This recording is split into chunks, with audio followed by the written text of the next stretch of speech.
जैसे कि हमारे बुंदेलखंड क्षेत्र में देखा जाए तो टीबी जैसी घातक बीमारी भी काफी प्रचलन में है, तो इस पर क्या कहेंगे आप? हाँ, यहाँ पे टीबी के बहुत केसेस हैं। जैसे जनरली सब लोग ये मानते हैं, आप भी यही सोचते हो कि टीबी मतलब लंग्स की बीमारी है ना, किसी को खांसी आ रही है, वजन कम हो रहा है तो ना खांसी में उसको खकार में खून आता है, हाँ, तो टीबी। तो ये होती है पल्मोनरी टीबी, मतलब लंग्स की टीबी, फेफड़ों की टीबी।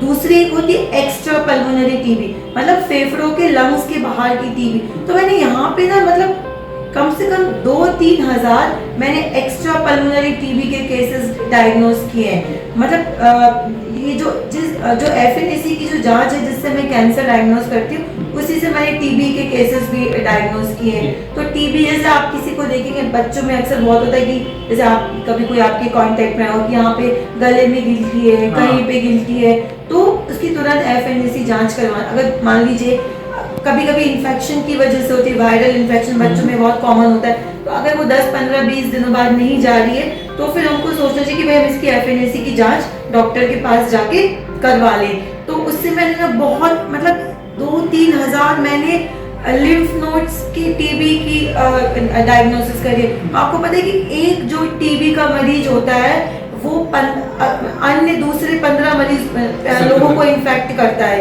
संक्रमित करता है। तो अगर टीबी के अपने पेशेंट की डायग्नोस करी, मतलब उसने 15 लोगों को इन्फेक्ट होने से बचा लिया। तो जो बेसिकली जांच से मैंने मतलब डायग्नोसिस से चेन ऑफ ट्रांसमिशन ब्रेक किया है। तो टीबी के मैंने बहुत केसेस डायग्नोस किए हैं। अपना क्या बोले, थायराइड की टीबी, आप सोच सकते हैं कि थायराइड में टीबी हो सकता है। बैठे रहते हैं, किसी ने खांसी तो टीबी हो गई, क्या जांच करवाई है? हाँ, तो थायराइड की टीबी, लिम्फ नोड्स की टीबी, अपना बोन की टीबी, बहुत सारे केसेस डायग्नोस करे।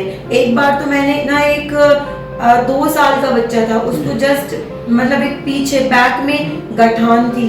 अभी आप सोच नहीं सकते ना 2 साल का बच्चा, मतलब इतना नहीं हमारा दूर का हम सोच सकते हैं। तो फिर इसकी मैंने FNAC की जांच करी, उसको भी इसमें कैंसर निकला, मतलब सॉफ्ट टिश्यू का कैंसर था वो।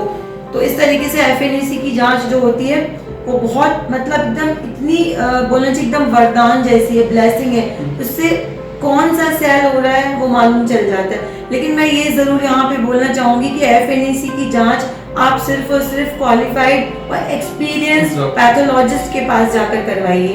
टीबी का इलाज तो संभव ही है, लेकिन उसमें सावधानी भी बरतना जरूरी है। वो क्या सावधानी है? सावधानी है कि आप जैसे टीबी का इन्फेक्शन को पता है कि जैसे एयर ड्रॉपलेट्स जो होते हैं ना उससे फैलता है, तो बैक्टीरिया एटमॉस्फेयर में सर्वाइव करता है। तो आप जैसे कि अपना जो है खाने पीने का सामान अलग रखिए, अपने बर्तन अलग रखिए, बस ये जो जनरल प्रिकॉशंस होते हैं वही लेना आपको। और टीबी तो कम्प्लीटली क्योर हो जाती है।